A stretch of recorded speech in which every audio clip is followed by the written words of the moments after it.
The day my CEO shredded my contract in front of the entire board, he thought he was erasing me. What he didn't know was that page he destroyed was already a dead relic, because 10 years earlier, I had written a clause that would turn every one of my 34 patents back into mine. My name's Ethan Cole. 15 years ago, I was soldering scrap parts in a sweltering garage in Austin, Texas. Today, that little box I built feeds billion-dollar factories. And the man who fired me? He just signed away the keys without even knowing it. The day my CEO shredded my contract in front of the board, he thought he was erasing me. But what he didn't know was that page was already a dead relic. 10 years before that moment, I had armed myself with a clause no one remembered, a clause sharp enough to turn 34 patents back into my hands. My name is Ethan Cole, and this is how it all started, long before the skyscrapers, long before the billion-dollar contracts, back when everything I owned fit inside the trunk of a beat-up Chevy parked outside a garage in Austin, Texas.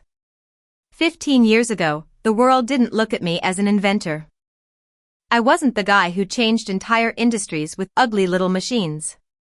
I was just another broke 20-something with a soldering iron that shocked me every third use and a box of second-hand circuit boards I'd scavenged off eBay.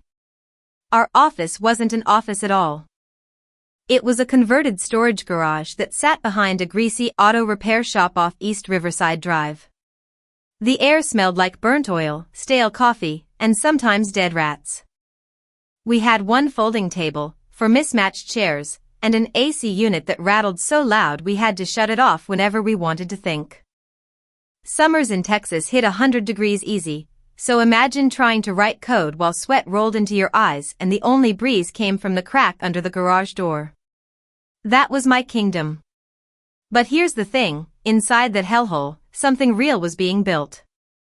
Not just another recycled Silicon Valley pitch, not some Uber for dogs idea, but actual working prototypes. I still remember the night I held the first box together with duct tape and stubbornness. It didn't look like much, just a Frankenstein mess of wires and aluminum plates, but when it powered on, when those gears turned exactly as I'd imagined, I knew I had something worth more than the entire block of shiny tech offices downtown. What about you? Do you remember the very first time something you built, maybe small, maybe ugly, actually worked?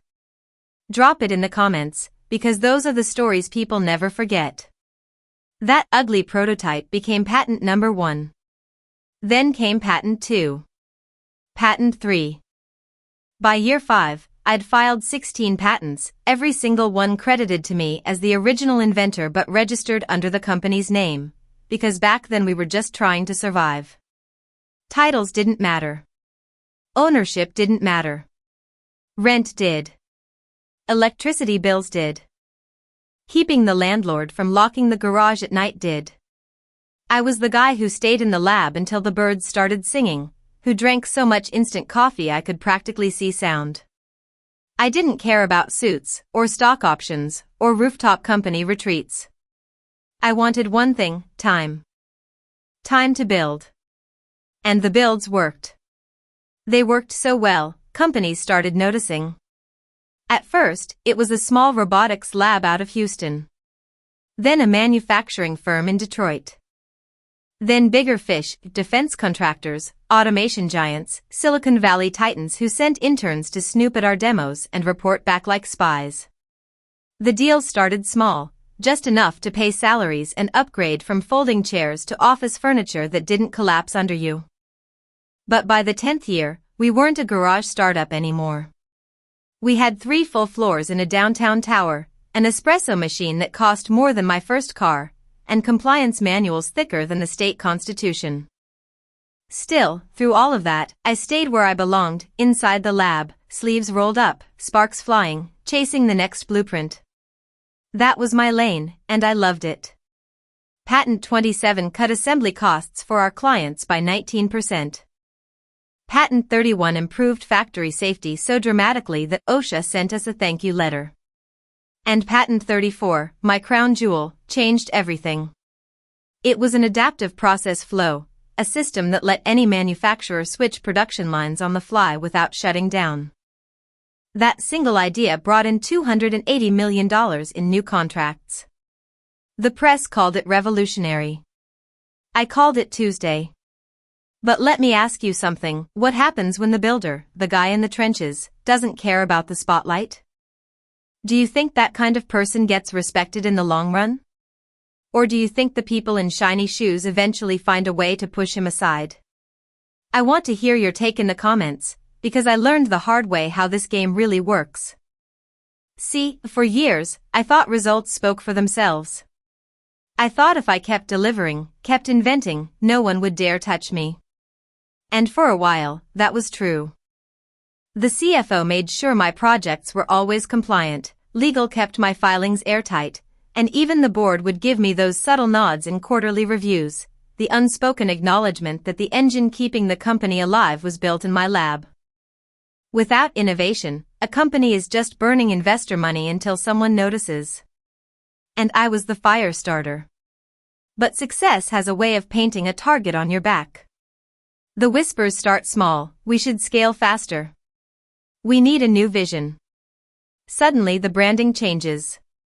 A new logo. A new slogan. A new executive team. Old faces disappear.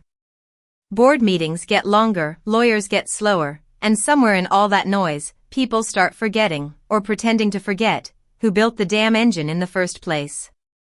Back in those early years, before the knives came out, I was proud. Proud that something I built in a sweaty garage with parts off eBay had grown into an empire employing thousands. Proud that my name sat on patents stacked higher than I could carry. Proud that my inventions were driving trucks, building machines, and maybe even saving lives. And because I was proud, because I wasn't chasing glory, I never thought to protect myself beyond the inventions themselves. That was my first mistake. Or so I thought at the time. Looking back now, I realize Act 1 of this story wasn't just about building patents. It was about building leverage, brick by brick, clause by clause, without even knowing it. The sweat, the burns, the endless nights, that was me forging the sword I'd one day wield. And when the wrong man walked through the door with a smile too polished to trust, that sword would be waiting. But that's not Act 1 anymore, is it? That's where Act 2 begins. When you build something from nothing, you start to believe the work itself is enough to protect you. That was the lie I lived in for 15 years. In Act 1, I told you about the garage, the sweat, the patents that kept the lights on. But Act 2 starts the day the elevator doors opened and a man stepped out who smelled more like cologne and boardrooms than solder and burnt coffee. His name was Brandon Pierce, and he wasn't there to build anything. He was there to take. I remember it so clearly, the shine of his shoes, polished to a mirror like a casket lid. The way everyone around me stood up the moment he walked in, as if he carried the air supply in his briefcase. Everyone except me. Not out of defiance. I was just trying to keep a test rig from overheating. But Brandon noticed. Of course he noticed. People like him always notice the one person who doesn't play along with the theater.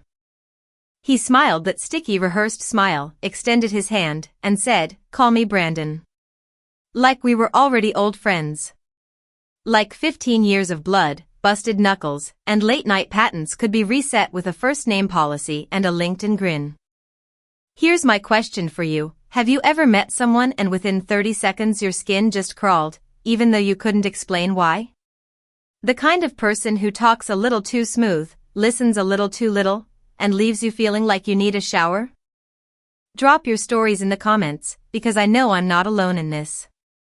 Brandon was brought in by the private equity firm that had acquired us the year before. His official title was Chief Executive Officer, but his unofficial role was executioner of everything we had built. On paper, he was supposed to streamline innovation and enhance scalability. Translation, cut costs, pump numbers, and dress up the company for the next round of investors. His background wasn't in engineering or design or even operations. He was a salesman, through and through.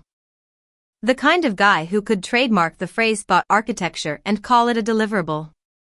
His resume was a stack of buzzwords stapled to bankrupt companies, but none of that mattered to the board. They didn't want an inventor anymore. They wanted a showman. At first, I tried to give him the benefit of the doubt. He toured the labs, nodded like a bobblehead, asked questions that made no sense. "Can we make this more viral?" he said, pointing at a torque stabilizer. I thought he was joking. He wasn't.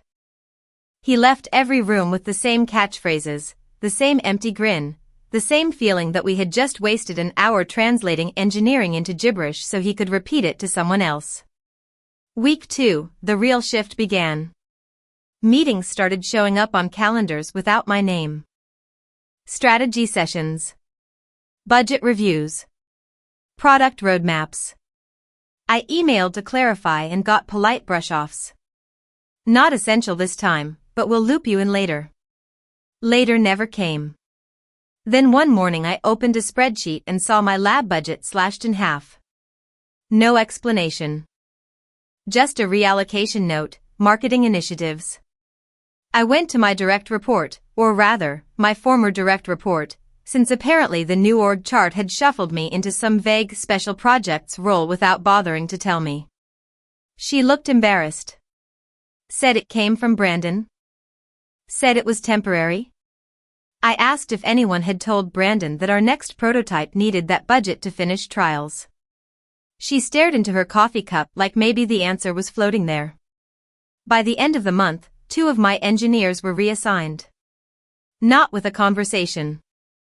Not even with an email. I found out when I walked into the lab and their desks were empty, their names scrubbed from the Kanban board like they'd never existed. Their new boss was a fresh-faced MBA who said design thinking in every sentence and didn't know the difference between torque and voltage. That's when I started documenting everything. Quietly. Meticulously. Every skipped meeting. Every budget cut. Every asset moved without my sign-off. I wasn't angry yet. Just alert. Like that moment before a storm breaks, when the air goes still and heavy and you can smell the rain coming. Then came the quarterly review. I had submitted a detailed progress report on Patent 35, a process enhancement that could cut production downtime by 11%. Instead of using my slides, Brandon clicked into some glossy PowerPoint full of stock photos and vague slogans. My name never appeared. He called the invention Next Phase Optimization and plastered his own face on the title slide. I sat in the back row, jaw tight, knuckles white around my coffee cup, while the board nodded along like they were watching magic. The worst part wasn't that he stole the credit. The worst part was how easily everyone went along with it. They didn't care who built the engine. They just cared that the car kept moving, and Brandon knew how to look like he was driving. The team noticed. Whispers in the hallways. One of my old engineers left me a sticky note that said, "This place doesn't deserve you." I folded it up and tucked it in my wallet.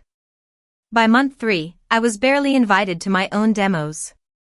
I'd walk past glass conference rooms and see Brandon pitching my tech to investors, laughing like it was all a game.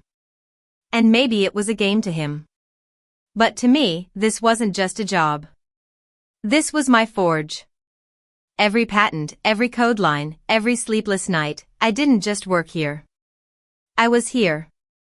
And now I was being erased one calendar invite at a time. I could have fought back then. Could have shouted, demanded respect, raised hell. But I didn't. Not yet. Because Brandon thought he was winning, and I needed him to keep thinking that. Let him believe I was just another burnt-out R&D ghost. Let him believe I would go quietly. But people like Brandon, they don't want quiet. They want spectacle. They want the big stage, the big audience, the big moment where they can prove they've conquered the old guard. And he chose the quarterly board meeting as his stage. Picture this, polished walnut table, bottled water labels all turned the same direction, little triangular nameplates lined up like we were holding a seance for the company's soul. The board sat in their ergonomic thrones, half on tablets, half sneaking glances at stock tickers. Brandon stood at the head of the table in a $2,000 suit, grinning like a ringmaster about to pull a rabbit out of his overpriced hat. "Before we dive into projections," he said, sliding a manila folder from under the table, "there's a small piece of legacy housekeeping we need to address." He pulled out my original contract, the one I had signed 15 years earlier, back when we were 4 people sweating in a garage. I recognized the coffee stain on the bottom corner. My signature slanted from fatigue and too much Red Bull. That contract was my history. My DNA on paper. And Brandon fed it into a shredder. Inch by inch. Smile never leaving his face. The machine growled, chewing through 15 years like it was nothing but confetti.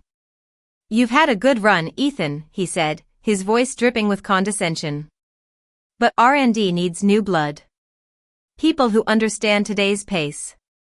Not someone coasting on yesterday's ideas." The last shred disappeared. The room went silent. Only the hum of the shredder lingered, like a eulogy. "Now let me ask you this, what would you have done? Would you have stood up and fought right there? Would you have shouted, flipped the table, told him he was nothing without you? Or would you have stayed silent, letting him believe he'd won, while knowing deep down you held the real weapon? Tell me in the comments, because that moment defines people. Some break. Some burn. Some wait. I didn't move. I didn't shout. I just nodded once, slow, deliberate, like a man marking the time of death. Humiliation soaked into the air of that boardroom, but it didn't touch me. Because what Brandon had just destroyed wasn't power. It was paper. The real contract lived elsewhere. And in that contract, buried deep in page 12, was a clause sharp enough to gut every illusion of control he thought he had. That was the moment the conflict truly began. He thought he had ended me. He had just fired the first shot in a war he couldn't win. When the last shred of my contract disappeared into that humming machine and Brandon Pierce flashed his victory smile across the boardroom, he thought he had ended me. But what he had actually done was trigger a bomb I had buried more than a decade earlier. Because the truth is, what Brandon destroyed was just paper, an artifact, a souvenir from a time when we were too broke to afford a lawyer and too naive to think we'd ever need one. The real contract, the one that mattered, the one with the clause, that lived elsewhere, untouched, untouchable, waiting for this exact moment. It all started back in year 3 of the company, before skyscrapers, before espresso machines, before billion-dollar contracts. We had just landed our first real licensing deal with a mid-tier robotics firm out of Chicago. It wasn't glamorous, but it came with one non-negotiable condition: proof of clean ownership of intellectual property. No gray areas. No handshake agreements. No "we'll figure it out later." That clause forced us to take a hard look under the hood. And what we found wasn't good. The original contract I'd signed, my so-called employment agreement, was a mess. Sloppy wording, vague definitions, holes you could drive a lawsuit through. At the time, it didn't feel urgent. But that night, staring at the document with a sinking feeling in my stomach, I realized something important. If I didn't protect myself now, one day someone would use this very paper against me. And wasn't that exactly what had just happened? So I took action. Out of my own pocket, money I really couldn't spare back then, I hired a lawyer. Not some slick corporate suit, but an old friend of my cousin's, a guy named Carla Ramirez. Carla wasn't the type you picture when you think of lawyers. No expensive suits. No marble office. She worked out of a cramped building above a laundromat in East Austin, her desk stacked with case files, her blazer a little frayed at the elbows. But she was sharp, deadly sharp, and she had one quality you can't buy: loyalty.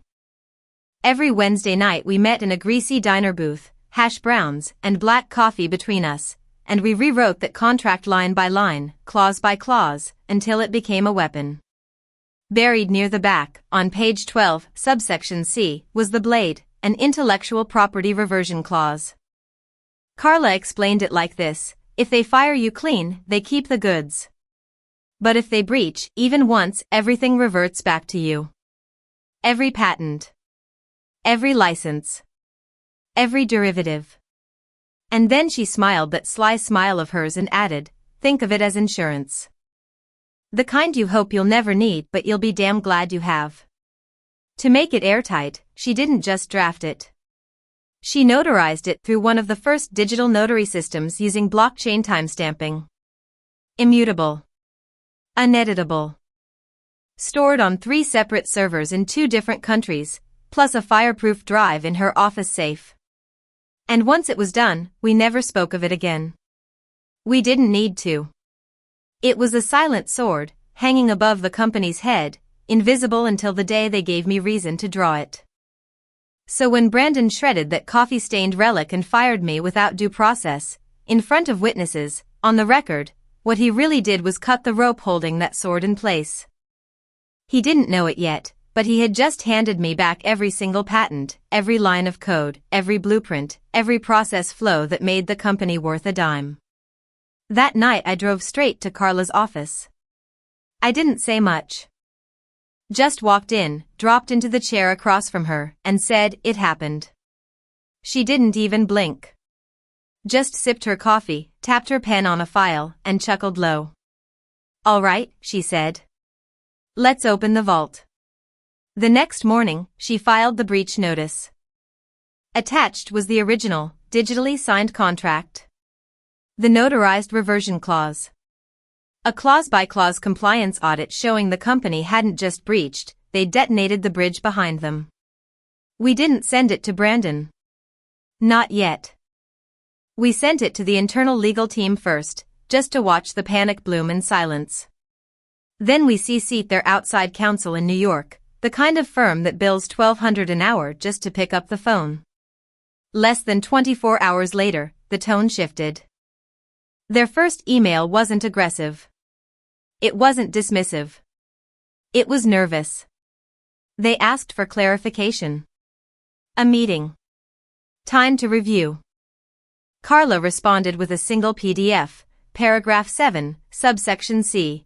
In the event of termination deemed in breach of contract, all registered patents credited to the original inventor shall revert to said inventor with full rights of use, licensing, and transfer without financial obligation to the former employer.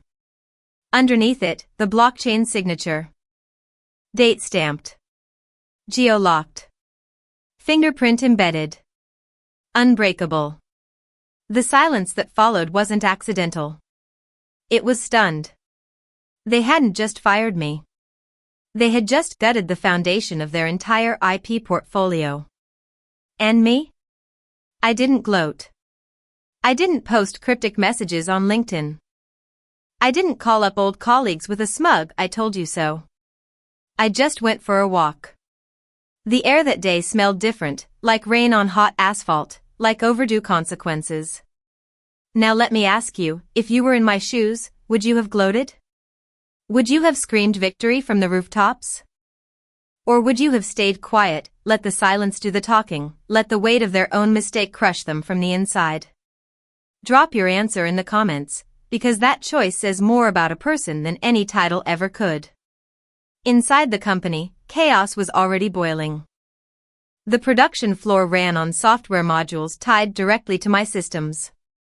One of them, process #18, was locked behind an authorization key only I held. They never bothered to rotate it, because who rotates the key on the guy they think will never leave? They tried bypassing it. The patch failed. The safety lockout triggered. A production line halted for 6 hours.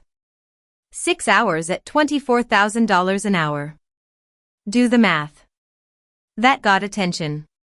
Meanwhile, their biggest partner in Germany flagged a clause in their licensing contract. It required ongoing certification from the original patent holder, me, in order to keep shipping. No certification. No compliance. No compliance. No shipments. Their legal team fired off an urgent email asking for confirmation. That email didn't go to the company. It went to me. And I didn't answer. Not yet. Brandon, meanwhile, strutted around all-hands meetings like a home shopping host, pitching new verticals and synergies no one understood. But behind the scenes, the storm was pressurizing. Sympathetic engineers whispered to me over text, "Is it true you're gone? Did he really fire you like that?" They said leadership claimed everything was fine. But there was always a but. Always a pause. Always the smell of panic seeping into the seams. Legal tried to push back. Their official line, "We dispute the interpretation of the clause. We believe the termination was conducted in accordance with company policy." No mention of the shredded contract. No mention of the public spectacle. Just passive voice legalese designed to dodge a deposition. Carla hit them again, harder.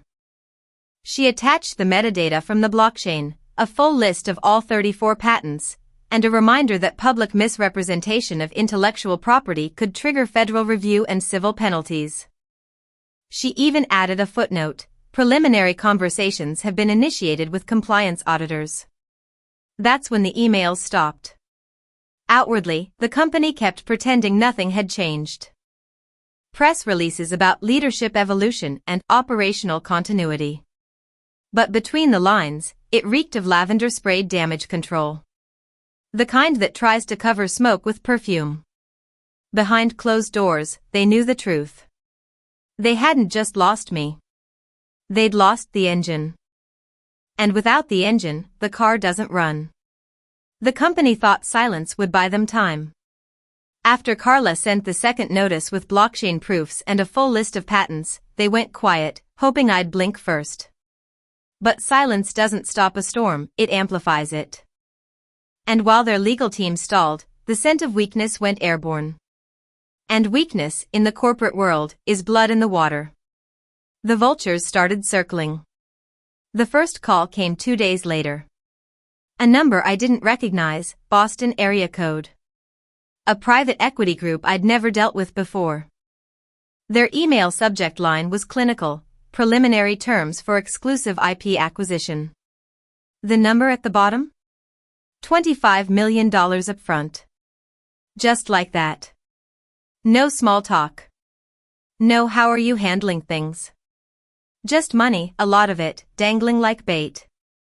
But Boston wasn't first in line for long. By the next morning, a manufacturing rival from Detroit sent a friendly invitation to lunch. Just to catch up, they said. Funny thing, they hadn't spoken to me in 6 years, not since they'd tried and failed to buy our company outright. And now here they were, smiling through gritted teeth, hoping I'd hand them the keys to the engine they'd been chasing all along. And it didn't stop there. A robotics startup out of Palo Alto, young, aggressive, flush with venture capital, emailed me a consulting offer with 7 zeros on the back end if I brought the patents with me. They didn't even try to hide it. A tech CEO from Seattle sent me a gift basket, complete with a bottle of whiskey older than half his employees. I didn't drink it. Not yet. Tell me this, if you were me, which call would you take first? Would you go with the cash up front, the so-called stability of private equity? Or would you roll the dice with a hungry startup ready to throw insane money just to prove themselves? Or maybe you'd play it old school and sell to a rival just to watch your former company choke on the irony? Drop your pick in the comments. I'm curious who you'd trust with your life's work. Every day, new offers stacked up like poker chips. Every voicemail, every email, every LinkedIn message was another shark circling, waiting for me to bleed. But here's the secret, I wasn't bleeding. I was holding the knife. The company that fired me was the one flailing, not me. And the longer I waited, the more desperate they became, while my value skyrocketed. Carla called it slow dancing with sharks. Every move calculated. Every silence intentional. Every counteroffer dragging them deeper into the game. We'd sit in that same Brooklyn diner where we'd once rewritten my contract, the smell of fryer oil thick in the air, hash browns between us, and now the table buried under spreadsheets, term sheets, NDAs. The irony wasn't lost on me. 15 years ago, I paid her out of pocket with money I barely had, and now billionaires were lining up to pay me. Meanwhile, inside the company, the cracks widened.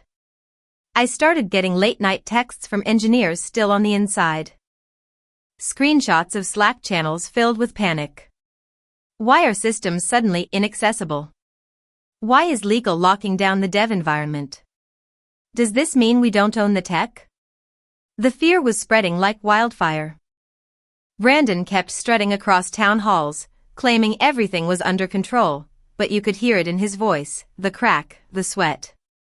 One engineer even told me, he's sweating. Like actually sweating, on camera. Beautiful. The board tried to hold the line. A vice president called me one evening, his voice exhausted. We just want clarity, he said. I told him to direct all inquiries to Carla. Then I asked about his kids' soccer team. Because here's the thing, this wasn't personal with the engineers, or even the mid-level suits. They were people trapped in a machine I had built. But Brandon? The board? They were trespassers. And I had the deed. Let me pause here for a second. If you've been following this far, you already know this story isn't just about tech or contracts, it's about power. And if you're enjoying watching Brandon's empire crack piece by piece, make sure you hit that subscribe button right now, because Act 5 is where the real reckoning begins. You don't want to miss what happens when I finally walk back into that boardroom. But back to the vultures. By midweek, Carla's inbox looked like an auction house. One firm doubled their licensing rate overnight. Another added board seats and first refusal on any future patents I developed. It was insane.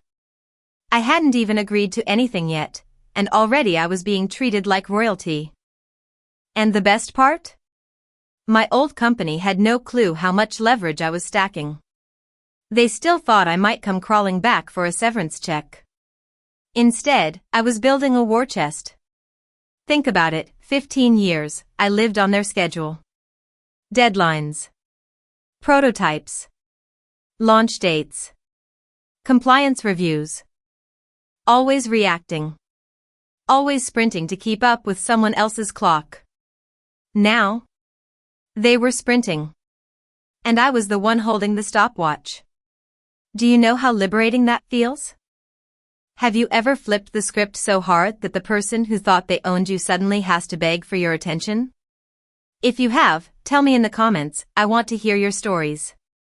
Carla loved it. Every time an offer came in, she'd lean across the booth and grin. You know, if we play this right, you'll never have to work another day in your life. She wasn't wrong. But for me, it wasn't about never working again. It was about finally choosing who gets to profit from my work. Not being used. Not being erased. Choosing. That was the real freedom. By the end of that week, the offers weren't just numbers, they were weapons. Each new proposal tightened the noose around Brandon's neck. The board was bleeding credibility. Their outside counsel sent one terse update: we are continuing to review the relevant clauses and exploring options. Translation: we're losing, and we know it. And Brandon? Radio silence. The man who once grinned while shredding my contract had vanished into cologne-scented smoke. No apology. No back-channel outreach. Just silence while his empire hemorrhaged. That's when I realized something strange. For the first time in 15 years, I wasn't the one under pressure. I wasn't the one scrambling to prove myself, to justify my value. The vultures weren't circling me. They were circling him. And all I had to do was sit still, watch, and wait for the right moment to decide who got to feast. And that moment was coming. Soon. By the end of Act 4, the vultures had circled, the offers stacked up, and my old company was bleeding credibility. But here's the truth, you can only circle prey for so long before you decide whether to land or keep flying. And I was done circling. It was time to walk back into that boardroom, the same place Brandon Pierce thought he buried me, and show them who really held the keys to the kingdom. The morning of the showdown, I didn't wear a suit. Why would I? Suits were for people trying to impress other suits. I had nothing left to prove. Dark jeans, work boots, and a button-down that still smelled faintly of solder and burnt coffee, that was me. The only thing different was the leather folio under my arm, filled with 34 patents, half a dozen acquisition offers, and a licensing agreement they would either sign or watch me hand to their competitors. Walking into the downtown tower felt different this time. The receptionist froze when she saw me. Eyes wide, mouth slightly open, like she wasn't sure whether to call security or cry. I just nodded politely and kept walking. No theatrics. No raised voice. Because true power doesn't need volume. It announces itself by existing. The boardroom was smaller than I remembered. Maybe it was always that size, but when you stop needing someone's approval, their throne rooms lose their shine. Same walnut table. Same glass walls. Same ergonomic chairs filled with the same faces. Except this time, I didn't need a single one of them to like me. And of course, Brandon was there. Arms folded, tie loosened, sleeves rolled up like he'd been fighting fires all morning. He looked older. Tired. He hadn't slept in days. And for once, I believed it. He tried to smile. "Ethan," he said smoothly, "appreciate you coming in. Let's clear the air, shall we?" I didn't sit. Instead, I placed the folio on the table, opened it, and slid 2 documents forward. One labeled Patent Licensing Agreement. The other, Statement of Intent to Transfer IP Portfolio. My voice was calm. 2 paths. You license the tech at my rates, under my terms. Or I accept one of the offers already on the table. Some from your competitors. Some from the same vultures you warned me about years ago. I let the last word hang, heavy in the silence. The room stilled. One board member, a finance guy with a face like a sun-dried prune, leaned forward. "We'd need time to review." "You've had time," I said gently. "You had time the day Brandon shredded my contract in front of this very table. You had time when your lawyers got the reversion notice. You had time every single day you stalled, hoping I'd blink." "I don't blink." Brandon scoffed. "You're extorting us." I smiled, thin and cold. "No, Brandon. I'm leasing you what you don't own.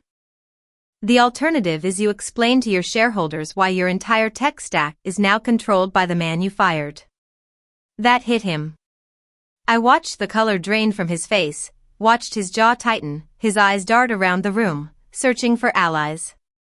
But the allies weren't there anymore. Even the board members who chuckled during my public execution were staring at the papers like they might combust if they touched them. One whispered to another. I didn't catch it. I didn't need to. Because this wasn't a debate. It was a reckoning. Let me ask you, if you were in that room, sitting at that table, what would you have done?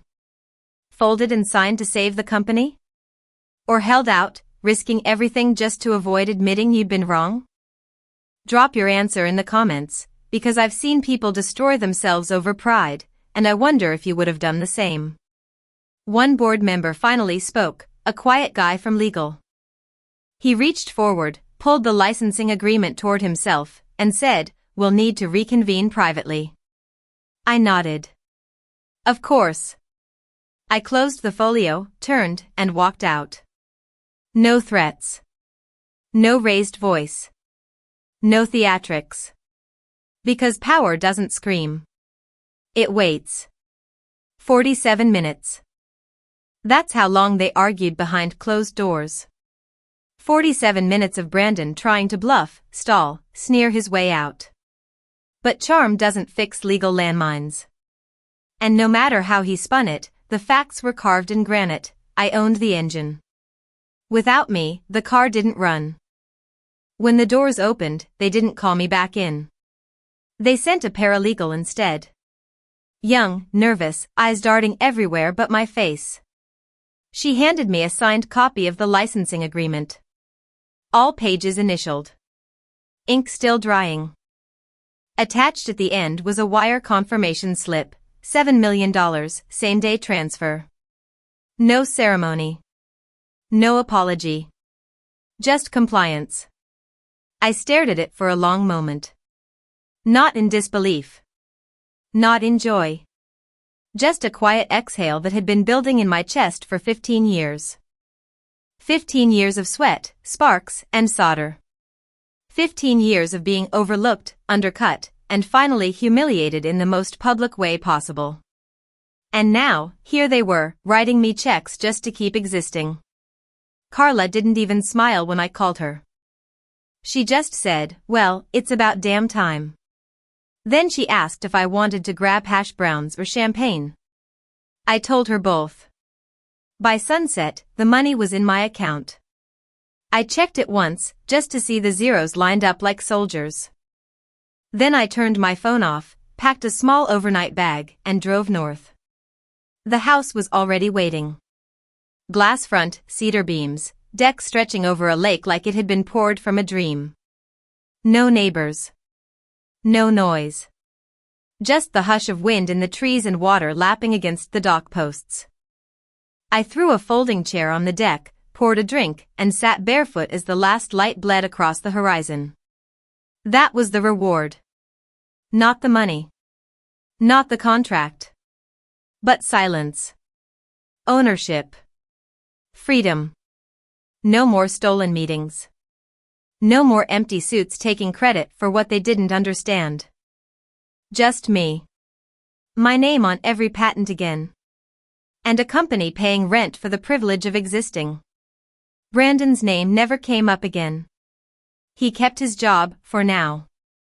But every roadmap, every investor call, every product launch would carry the same quiet footnote, licensed from the man we fired. I didn't need revenge.